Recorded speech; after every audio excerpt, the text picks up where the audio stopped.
Hello guys, this is Ishu and welcome back to the another session of Slap of Facts. It's Gyanvapi मस्जिद की घर वापसी। वक्त कैसे बदल जाता है ना।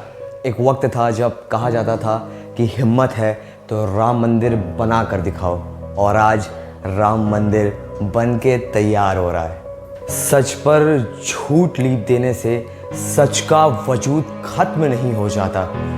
जो सनातनियों का बहुत महत्वपूर्ण मंदिर था और बहुत विशेष ज्योतिर्लिंग था, आखिर वो कैसे ज्ञानवापी मस्जिद हो गई। सच पर झूठ लीप देने से सच का वजूद खत्म नहीं हो जाता। आज ज्ञानवापी मस्जिद की घर वापसी हो रही है। हिंदुस्तान के इतिहास के पन्ने चीख चीख कर कह रहे हैं, और सिर्फ पन्ने ही नहीं, मस्जिद की दीवारें भी चीख चीख के कह रही हैं कि यहाँ महादेव का शिवलिंग हुआ करता था, और जो उस वक्त के बादशाह औरंगजेब ने तोड़वा दिया।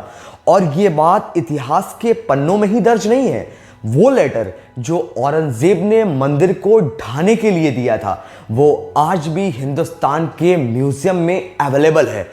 तो ये सारी चीज़ें हिंदुस्तान की एक एक रिलीजन को पता है, चाहे वो हिंदू है चाहे वो मुसलमान है, सबको पता है कि वहां पर पहले मंदिर था जिसको तोड़ के ज्ञानवापी मस्जिद बनाई गई। तो यहां पर आखिर भाईचारा जैसा वर्ड और गंगा जमुनी तहजीब जैसा वर्ड कहां चला जाता है। और आश्चर्य इस बात का होता है कि आज भी वहां पर जाके इजीली देखा जा सकता है कि नंदी महाराज मस्जिद के तरफ विराजमान है। ये सब देखने के बाद भी हमारे मुस्लिम भाइयों के अंदर जो बार बार एक चीज़ उत्पन्न होती है कि गंगा जमुनी तहजीब बनाए रहें, भाईचारा बनाए रहें, तो इन सारी गतिविधियों को और इन सारी प्रेजेंट टाइम की जो चीज़ें अवेलेबल हैं उनको देखने के बाद ये तहजीब, ये भाईचारा कहाँ चला जाता है। सच के मुंह पर झूठ लीप देने से सच का वजूद खत्म नहीं हो जाता। और स्लैप ऑफ फैक्ट्स हमारा चैनल देश के अंदर जो भी मुद्दे हैं उनकी फैक्ट, जो रियलिटी है, किसी भी धर्म, किसी भी पंथ, किसी की जाति को आहत किए बिना बेबाकी से हिंदुस्तान के अंदर फैलाना, ये स्लैप ऑफ फैक्ट का सबसे पहला विजन है। और उस वक्त में सच्चाई आप तक पहुंचाना जब हमारे देश की मीडिया एक एडवर्टीजमेंट कंपनी से ज्यादा कुछ भी नहीं, और विश्व में भारत का नाम पत्रकारिता श्रेणी में खराब कर रही है। 141-42 पे तो थी, आज पूरे विश्व में गिर के 150 नंबर तक भारत को पहुंचा दिया। उस वक्त हमारा चैनल स्लैप ऑफ फैक्ट्स आपको पूरी एग्जैक्ट रियलिटी विदाउट इमोशन, जो फैक्ट है, जो हक है, बिल्कुल बेबाकी से आप तक पहुंचाएगा। सच पे झूठ लीप देने से सच का वजूद खत्म नहीं हो जाता। लेकिन हमारा ही देश हिंदुस्तान के अंदर हमारी ही राम मंदिर को बनने में 134 साल लग गए। क्यों?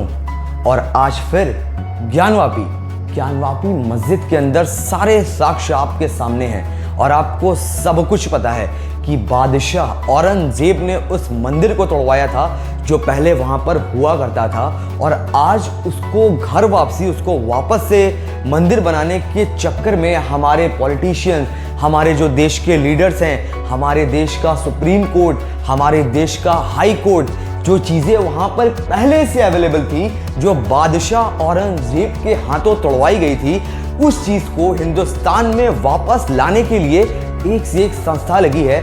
ASI लगी है, पुरातत्व विभाग लगी है। और पुरातत्व विभाग लगी क्यों है? पुरातत्व विभाग का काम होता है इतिहास पर रिसर्च करना, जो चीज़ें आपके सामने खुली किताब की तरह पड़ी है कि हाँ, यहाँ पर पहले मंदिर थी और उसको तोड़ा गया, फिर मस्जिद बनाई गई। और इवन प्रेजेंट टाइम में उस मस्जिद की फ्रंट दीवार जिसमें श्रृंगार गौरी जी की मूर्ति है, वो आज भी अपनी असली कंडीशन में खड़ी हुई है। उसके बाद ASI वहां पर क्या कर रही है? और हमारे ही देश में बादशाह औरंगजेब द्वारा तोड़वाई गई मंदिर को ट्रांसफर किया मस्जिद में, और आज हम वापस अपनी मंदिर लेने के लिए परेशान क्यों हो रहे हैं? लेकिन एक मिनट, मंदिर तोड़ा किसने था? बादशाह औरंगजेब, बादशाह, किंग, यानी बादशाहत, किंगडम, यानी राज्यतंत्र, वो अगर चाहता तो हिंदुस्तान के अंदर एक भी मंदिर ना छोड़ता, और अगर वो चाहता तो हिंदुस्तान के अंदर एक भी हिंदुओं को ना छोड़ता। और औरंगज़ेब के बारे में मेरे दोस्त ने मुझे बताया कि उसके व्हाट्सएप पे आया था कि वो इतना क्रूर बादशाह था कि एक दिन के अंदर 10,000 हिंदुओं का कत्लेआम करवा देता था। उसके दिल में हिंदुओं के प्रति इतनी नफरत थी, ये मेरे दोस्त ने मुझे बताया था। लेकिन जब मैंने रियलिटी देखी और इंटरनेशनल एंड नेशनल किताबों में पढ़ा औरंगज़ेब का एक्चुअल में जो इतिहास था वो मैं जान के बिल्कुल ही शॉक्ड हो गया। जैसे कि मेरे दोस्त ने मुझे बताया कि औरंगज़ेब इतना क्रूर था कि एक दिन के अंदर 10,000 हिंदुओं का नाहक कत्ल करता था। और जरा सोचिए कि अगर कोई राजा एक दिन में 10,000 हिंदुओं का कत्ल कर रहा है तो एक महीने में उसने 3 लाख हिंदुओं को नाहक मार दिया। और एक महीना तो छोड़िए, कैलकुलेशन कीजिए कि एक साल के अंदर पूरे हिंदुस्तान के अंदर से एक साल में सिर्फ 36 लाख हिंदुओं का नाहक कत्ल हो गया। और ज़रा कैलकुलेशन कीजिए, 50 साल औरंगज़ेब ने हिंदुस्तान पर राज किया है और एक साल में अगर 36 लाख हिंदुओं को उसने नाहक कत्ल किया तो 50 साल के अंदर 18 करोड़ हिंदुओं को उसने नाहक मार दिया।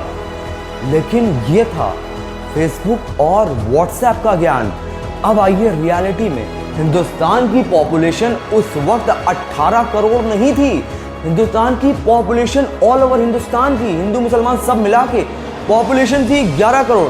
और अगर 11 करोड़ पॉपुलेशन थी तो ये 18 करोड़ कैसे मार दिए? क्या चांद पे जाके मार रहे थे, वीनस पे लाके मार रहे थे, अफगानिस्तान से बुला के हिंदुस्तान में?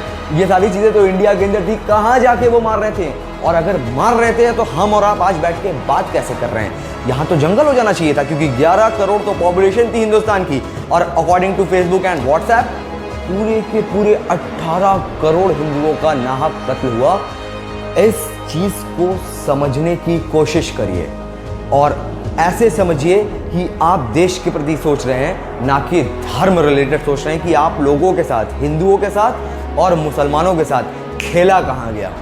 सच पर झूठ लीप देने से सच का वजूद खत्म नहीं हो जाता। स्लैप ऑफ फैक्ट चाहता है कि देश की डेवलपमेंट में बात हो और देश के उन मुद्दों पे बात हो जो ज़रूरी है इस टाइम देश के करने के लिए, ना कि इतिहास की बात हो जो हो चुका। जो करना है और जो चल रहा है उस पर बात करने का मेरा पहला विज़न रहता है। लेकिन जब कोई विचारधाराएं झूठ फैलाकर पूरे देश के माहौल को डिस्टर्ब करेगी तो उसको पड़ेगा स्लैप ऑफ फैक्ट्स का तथ्य का तमाचा। और हम हमेशा बात करेंगे फैक्ट्स पर। तो ज्ञानवापी मस्जिद का फैक्ट है क्या? फैक्ट यही है कि वहाँ पर मंदिर को तोड़ा गया था। लेकिन एक बात बताइए कि हिंदुस्तान की उस वक्त की राज्य गद्दी कहाँ पर थी? हिंदुस्तान की राज्य गद्दी स्थित थी हिंदुस्तान की राजधानी दिल्ली में। और दिल्ली से बनारस कितना किलोमीटर दूर है? और वहाँ पे तो आसपास जहाँ पे होम टाउन था, आगरा था, वहाँ पे राजघराने के लोग रहते थे। यहाँ की बात वहाँ तक कैसे पहुँची कि यहाँ पर क्या है और क्यों है? ज़रा इसके पीछे आप अपने से रिसर्च कीजिएगा और बिल्कुल पॉजिटिव रिसर्च कीजिएगा जो एक्चुअल था। निगेटिव बुक्स के चक्कर में मत पड़िएगा। तो आपको पता चलेगा कि औरंगज़ेब को दिल्ली से यहाँ बुलाया किसने था। और अगर आपके दिमाग में 1% भी चल रहा है कि दिल्ली से औरंगज़ेब को यहाँ बुलाने वाले मुसलमान थे, तो इस बात को अपने दिमाग से निकाल कर फेंक दीजिएगा। तथ्य पता करिएगा कि वो लोग थे कौन जिन्होंने हिंदुस्तान के बादशाह को दिल्ली से यहाँ पर बुलाया था। और रियलिटी ये है कि अगर औरंगज़ेब को दिक्कत होती हिंदुओं से तो विश्वनाथ मंदिर जहाँ पर स्थित है वहाँ से मात्र 250 मीटर दूर पर एक बहुत बड़ा जंगम बाड़ी मंदिर है। वर्ड नोट कीजिएगा, जंगम बाड़ी, और गूगल करिएगा कि इस जंगम बाड़ी को फंडिंग कौन देता था और इस जंगम बाड़ी को बनवाया किसने था और इसकी फंडिंग किसने की थी। तब जब आप रिसर्च करेंगे ना गूगल पे भी, तो आपको पता चलेगा कि जो अभी मुद्दा चल रहा है विश्वनाथ मंदिर का, उससे सिर्फ 250 मीटर दूर है जंगम बाड़ी। वहाँ पर उसने वो मंदिर बनवाया, उसमें पैसे दिए औरंगज़ेब ने। और अगर हिंदुओं से अगर रिलीजियस मैटर पे औरंगज़ेब को दिक्कत होती तो यहाँ की मंदिर तोड़ता और वहाँ पे पैसे देता। ये आपके सेंस वाली बात है। और रियलिटी ये है कि औरंगज़ेब ने गोलकुंडा हैदराबाद के अंदर मस्जिद को भी तोड़ा। वहाँ पर रिलीजन इंपॉर्टेंट नहीं था कि किस रिलीजन से है, वहाँ पर ये चीज़ देखी जा रही थी कि एक्चुअल में उस एरिया में क्या हो रहा है, उसके बिना पे फैसला हो रहा था। लेकिन हमारे इंटरनेशनल राइटर्स जिन्होंने हमारे देश का माहौल ख़राब कर रखा है और हमारे देश के बहुत बड़े बड़े बुद्धिजीवी जिनके दिमाग में कहीं ना कहीं निगेटिव भावना उत्पन्न है, उस चीज़ों का बहुत बड़ा विस्फोट करते हैं। और आज देखिए हमारे देश का क्या हाल हो गया है। मैं भूतकाल के बारे में बात ही नहीं करना चाहता, मैं बस यही चाहता हूँ कि अपने देश की डेवलपमेंट की बात करूँ। लेकिन जो आज हमारे देश का माहौल है और जो हमारे देश के अंदर जिस तरीके से चीज़ें चल रही हैं, उसको देखने के बाद स्लैप ऑफ फैक्ट्स का एक कर्तव्य बिल्कुल है ही है। वो कर्तव्य क्या है कि हम कभी अपने तरीके से जहाँ तक हमसे पॉसिबल हो जाए, हम अपने देश की अखंडता, प्रभुता और धर्मनिरपेक्षता पे किसी नफरती लिबास को चढ़ने नहीं देंगे। और आज हम उसी के पीछे जद्दोजहद में लगे हैं। दुनिया चाहे जो कर रही है, हम आपके पास वही लाएंगे जो हमारे देश के लिए इम्पोर्टेंट है। सच तो ये है कि मैं भूतकाल पे बात ही करना नहीं चाहता, लेकिन कुछ चीज़ें जो आँख से देखता हूँ वो यहाँ असर करती है कि हमारा देश आज कहाँ जा रहा है। ये देश हिंदुस्तान जो विश्व गुरु नाम से जाना जाता है, मैं चाहता हूँ कि अपने इन्हीं आंखों से अपनी इसी छोटी सी लाइफ में कोशिश ये करूँ कि हमारे लोग ऐसे हों कि हमारा जो विश्व गुरु देश है एक दिन पूरे विश्व में सुपर पावर बन के निकले। लेकिन हमारे देश की ये छोटी छोटी चीज़ें इतने अच्छे तरीके से परफॉर्म हो रही हैं, लेकिन ये परफॉर्म नहीं हो रही है, इनको कोई और ऑपरेट कर रहा है और बहुत ईजिली, और आप कठपुतली की तरह नाच रहे हो। जैसे वो चाहता है आप बिल्कुल वैसे चाह रहे हो। आज हमारे देश में बात क्या होनी चाहिए थी? हमारे देश में बात होना चाहिए थी कि हमारे देश की इकोनॉमी कैसे स्ट्रांग होगी डे बाय डे। हमारे देश के अंदर बात होनी चाहिए थी हमारे देश के इंफ्रास्ट्रक्चर की। हमारे देश के अंदर बात होनी चाहिए थी कि पॉलिटिकल अवेयरनेस कैसे लेके आएँ। हमारे देश के अंदर बात होनी चाहिए थी कि हमारे देश का एजुकेशन सिस्टम कैसे वर्ल्ड वाइड एक्सपैंड करेगा। हमारे देश के अंदर बात होनी चाहिए थी कि हमारे देश के अंदर नोबेल पुरस्कार कैसे आएगा। हम पूरी दुनिया में यूनिक है, मसाले पूरी दुनिया हमसे लेके जाती है। हम अपने देश के अंदर ये चीज़ें खोजते हैं कि हमारे देश के अंदर कि ऐसी क्या मूलभूत चीज़ें हैं जिसको पूरी दुनिया को जिसकी ज़रूरत है और वो सिर्फ हमारे पास है। ये हमारा काम होना चाहिए था, लेकिन नहीं। हम कहाँ लड़ेंगे कि औरंगजेब बहुत बढ़िया राजा थे। हम कहाँ लड़े थे कि ये महाराणा प्रताप बहुत अच्छे राजा। लड़ते रहो, तुम्हारी ज़िंदगी ऐसे ही ख़त्म हो जाएगी। तुम्हें पता है तुम्हें आज़ाद कराने में 200 साल क्यों लग गया? रीज़न मालूम है क्या है? रीज़न सिर्फ यही है कि तुम लोग किसी की बातों में इतना जल्दी आ जाते हो।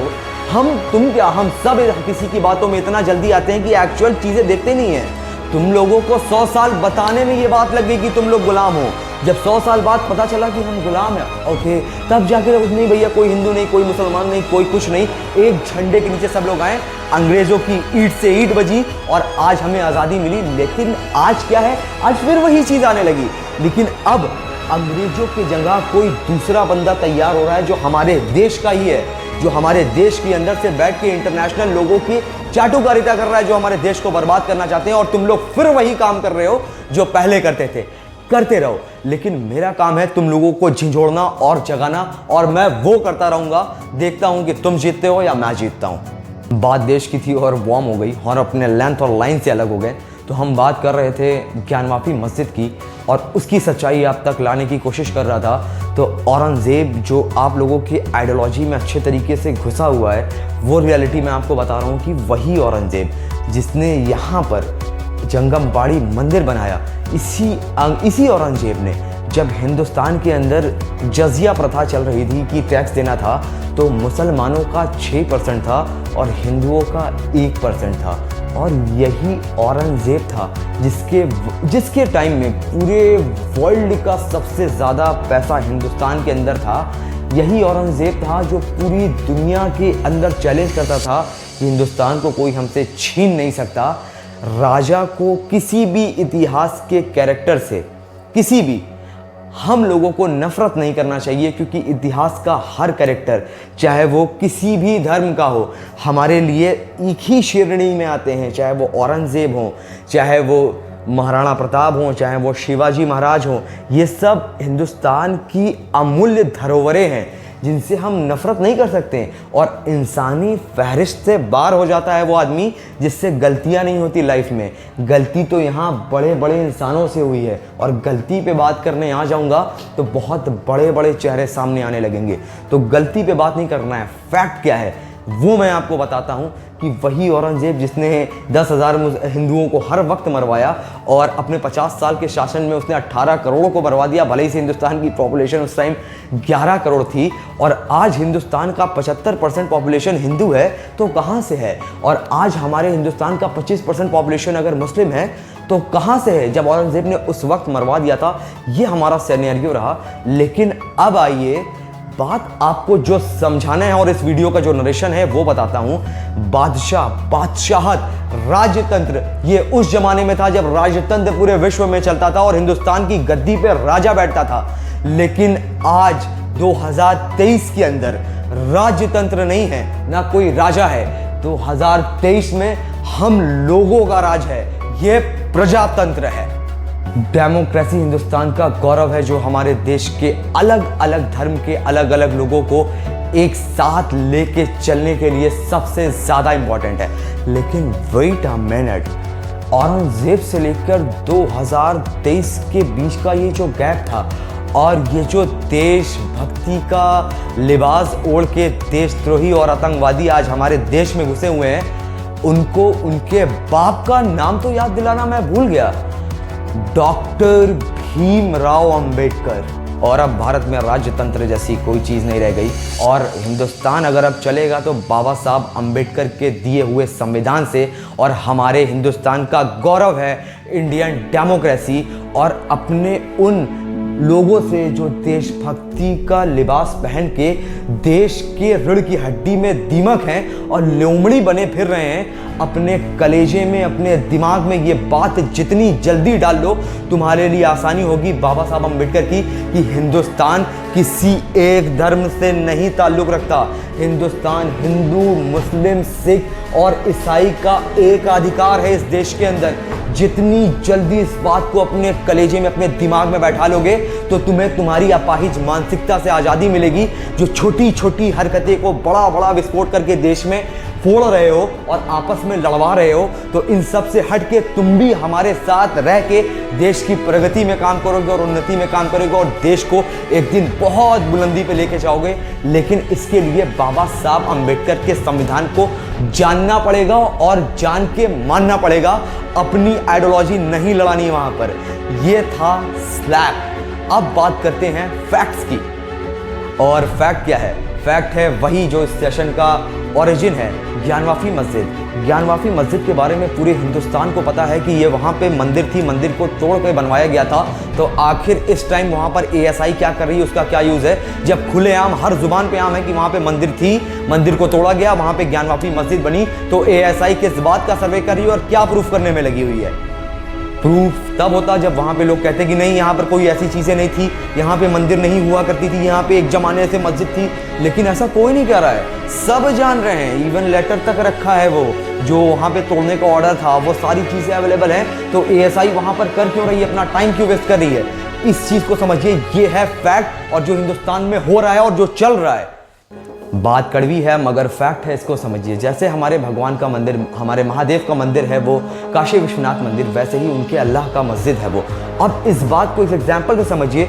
अगर वो कहें कि हमारे मस्जिद के ट्रस्ट से पैसा लेके तुम अपने मंदिर को कहीं और शिफ्ट कर दो, क्योंकि कहीं पूरे देश में, जैसे पूरे देश में हर जगह हर तरफ भगवान है, वैसे सब है, तुम कहीं और शिफ्ट कर दो, हम अपनी तरफ से तुम्हें ज़मीन मुहैया करा रहे हैं, तुम अपनी मंदिर कहीं और शिफ्ट कर लो। क्या हम करेंगे? हम वहीं बवाल कर देंगे, अपने मंदिर का एक ईंट नहीं छूने देंगे, क्योंकि वो हमारे आस्था का केंद्र है। लेकिन हमारे आस्था का केंद्र है, ठीक है, उनकी आस्था का क्या? उनकी आस्था का क्या जब उन्हीं की ज्ञानवापी मस्जिद, जहां वो सालों से नमाज पढ़ते हुए चले आ रहे हैं, सालों से नमाज पढ़ते हुए चले आ रहे हैं, उनके सामने करोड़ों रुपया लगा के कॉरिडोर बन रहा है, और उनको अपनी मस्जिद का बल्ब बदलने तक की परमिशन नहीं। और वो अपनी मस्जिद का बल्ब कहाँ से बदल रहे हैं? कोर्ट से परमिशन लेके आएंगे तब वो बल्ब बदलेंगे। हम करोड़ों रुपए का कॉरिडोर में पैसा लगा दिया और इतना खूबसूरत भगवान की कृपा से कॉरिडोर बना कि पूरी दुनिया से नहीं, इंटरनेशनली लोग देखने आ रहे हैं आज हमारे कॉरिडोर को। और वहीं पर ज्ञानवापी मस्जिद स्थित है जहाँ पे हमारे मुसलमान भाई नमाज़ पढ़ते हैं। उस मस्जिद की दीवार से पपड़ी उतर रही है और उसको अपने पैसे से पेंट कराने की इजाज़त भी उनको नहीं है। उनके जगह अपने आप को रख के सोचो कि तुम क्या फील करते। ये राजतंत्र नहीं, तुम्हारे बाप राजा नहीं है यहाँ पे, या उसके बाप राजा नहीं है कि वो जो कहेंगे हो जाएगा। ये प्रजातंत्र है, डेमोक्रेसी है। हिंदुस्तान के अंदर संविधान है, कुछ कानून है, उनके अंदर बात होगी। क्या तुम्हारी भावना भावना है या उसकी भावना भावना है? हमारी भावना भावना नहीं। सोचो जरा इस बात को, टाइम दो अपने दिमाग में कि वही जगह मुसलमान रहता है और वही अपनी मस्जिद, टूटी फूटी मस्जिद जिस पे पेंट हुए ज़माना हो गया, जिसके वजू खाने तक को छीन लिया गया उसके अंदर से, वहाँ जाके अब वो अपनी मस्जिद के लिए खड़ा हुआ है कि हमारी मस्जिद पे अब ये ऐसा ही जा रही है। अपने ऊपर रख के सोचो, ये चीज़ फैक्ट है। अपने दिमाग पे लाओ और सोचो कि ये हो क्या रहा है। उन लोगों की मानसिकता जो तुम्हारे दिमाग में चढ़ गई है ना, अभी तांडव कर रही है सर पे चढ़ के। जब ये चीज़ें प्रचंड लेवल पे पहुंच जाएंगी ना, और जब वक्त पलट जाएगा, तो अभी जो प्रेजेंट टाइम की सिचुएशन है उसमें आज हम 75% हिंदू हैं और हमारा प्रधानमंत्री हिंदू है। और अगर हमने ये काम ऐसे होने दिया जैसे वो होना चाह रहा है, तो कल को वक्त ज़रूर बदलेगा। वक्त कभी एक जैसा नहीं होता, हमेशा बदलेगा। ये बात कड़वी है मगर सच है। आज जो हमारा कल नहीं होगा, कल कोई और होगा, परसों कोई और होगा। ये बात हमारी गीता कहती है, क्या लेके आए हो क्या लेके जाओगे, हर जगह यही है। लेकिन जब कल को वक्त बदल गया और हमारे जगह कोई और प्रधानमंत्री बन गया और वो हमारे सामने हमारी मंदिर का ये हाल करेगा कि हमारी मंदिर में घुस के हमारी मंदिर को सारी चीज़ें तजवीज़ना जांचना, अगर वो ऐसा करेगा, क्या हमसे बर्दाश्त होगा? और ये बात हम और तुम दोनों को बहुत ईजिली समझना है कि ये देश राज्यतंत्र नहीं है, किसी राजा का देश नहीं है, संविधान का देश है। और संविधान क्या कहता है, डॉक्टर भीमराव अंबेडकर क्या कहते हैं, उसको समझो। Doctor Bhimrao Ambedkar Indian constitution के अंदर आर्टिकल 25 में ये चीज़ डिक्लेयर किए हैं कि आज़ादी के पहले की जो भी धार्मिक धरोहर थी और आज़ादी के दिन के बाद से 15 अगस्त 1947 के बाद से जो धार्मिक धरोहरें जिस भी हाल में है, जिस भी रिलीजन में है, वो वैसे ही रहेगी, उसमें चेंजमेंट नहीं आ सकता। ये हमारे भारत का संविधान कहता है, ये हमारा इंडियन कॉन्स्टिट्यूशन कहता है। तो आज़ादी के बाद की ये सारी धरोहर, अब आज़ादी के पहले का मसला छोड़ो, अगर उसको ढूंढने जाएंगे तो कितनी मंदिरें टूटी हैं, पूरे हिंदुस्तान को तोड़ देंगे। कितनी मस्जिदें टूटी है, फिर वो स्टार्ट करेंगे। अब ये चीज़ समझो कि आज़ादी के बाद से जो चीज़ जैसी है उसको वैसे व्यवस्थित, क्योंकि अब उससे किसी की आस्था जुड़ चुकी है। ये बात नहीं आप लोगों को क्लियर समझ में आ रही है। और क्लियर क्यों नहीं समझ में आ रही कि यहाँ पे बैठ के कोई और हम लोगों को कोई और सा सपना दिखा रहा है, और वो सपना पूरे हिंदुस्तान के अंदर कभी पॉसिबल ही नहीं हो सकता। जिस दिन इस भारत के अंदर जिस दिन एक धर्म का राज हुआ, आज हमारे और आपके सामने, आंख के सामने एग्जाम्पल पड़ा हुआ है। हमारे भारत से ही अलग हुए थे ना धर्म के नाम पर। पाकिस्तान बनाया तो है जिन्ना ने पाकिस्तान। पाकिस्तान की कंडीशन देखिए, क्या है पाकिस्तान के पास? कुछ है? अगर आज की डेट में पाकिस्तान अपने आप को 4 बार बेचेगा, 4 बार, तब भी चाइना का कर्जा नहीं दे पाएगा। वहाँ के अलग अलग धर्म, मुसलमानों में अलग अलग जो उनकी जाति, जो भी प्रबंधक हैं, आपस में लड़ रहे हैं, भिड़ रहे हैं। खाने को पैसा नहीं है, आटा नहीं है, पन्नी में भर के LPG गैस घर में जा रही है। धर्म के नाम पर बना था ये देश, पाकिस्तान जिसे कहते हैं। और आज हमारा देश जो सबको लेके चला था, आज हमने चंद्रयान 3 लॉन्च कर दिया है और वो पहुंचने वाला है चांद पर। ये फर्क है हम दोनों में। और अपनी मानसिकता देखो, तुम वहीं लेके जाना चाह रहे हो जहां पे पाकिस्तान अभी प्रेजेंट टाइम में पहुंचा हुआ है। धर्म के नाम पे बना था ये देश जिसे हम पाकिस्तान कहते हैं। और आज उनकी कंडीशन आप लोग के सामने बहुत ही इजीली दिखती होगी, लेकिन अब अगर नहीं समझे तो फिर कभी नहीं समझोगे। आज हमारा और आपका ये कर्तव्य है, जो चीज़ें हिंदुस्तान के अंदर हो रही है उनको रोककर अपने देश की उन्नति के बारे में सोचें। अभी मुसलमानों का कोई प्रधानमंत्री नहीं है, अभी हमारा प्रधानमंत्री है और हम देश की मेजॉरिटी हैं। हम जितने हिंदू भाई हैं देश की मेजॉरिटी हैं। तो ये हमारा कर्तव्य है कि हम उनके बारे में सोचें और जो चीज़ें हमारे अंदर घुस के एक अलग तरीके की विचारधाराएं काम कर रही है उसको बहिष्कार करें और हम अपने देश को बहुत ही अच्छे तरीके से डेवलपमेंट की दौड़ में आगे लेके दौड़ें। और देखा, बात हमने फिर वही कर दी, हिंदू और मुसलमान।